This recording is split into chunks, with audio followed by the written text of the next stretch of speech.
বন্ধুরা চলে আসলাম ইরান বনাম ইসরায়েল এবং আমেরিকার মধ্যে চলা যুদ্ধের আপডেট নিয়ে। বন্ধুরা, ইসরায়েলের পর বাহরাইন, আরব আমিরাত, কুয়েত, কাতার, সৌদি আরব সহ দূরপাল্লার মিসাইল ও বোমা বিস্ফোরণের খবর পাওয়া গেছে।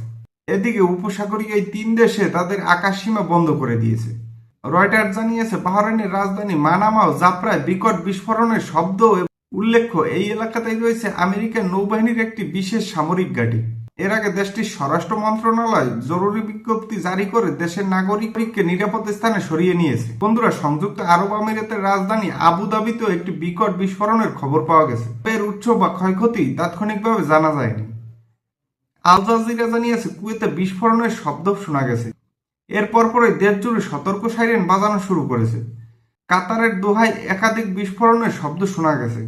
এর আগে দেশটির প্রতিরক্ষা মন্ত্রণালয় বলেছিল ইরান থেকে ছোড়া সব ক্ষেপণাস্ত্র নিষ্ক্রিয় করা হয়েছে।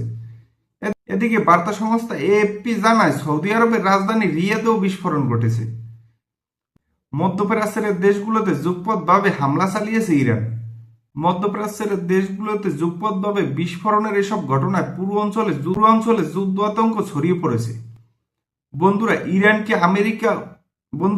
কি আমেরিকা ও ইসরায়েলকে তাদের আধিপত্যবাদের যোগ্য জবাব দিতে পারবে? নিয়মিত আপডেট পেতে চ্যানেলটি লাইক, শেয়ার ও সাবস্ক্রাইব করে পাশেই থাকুন।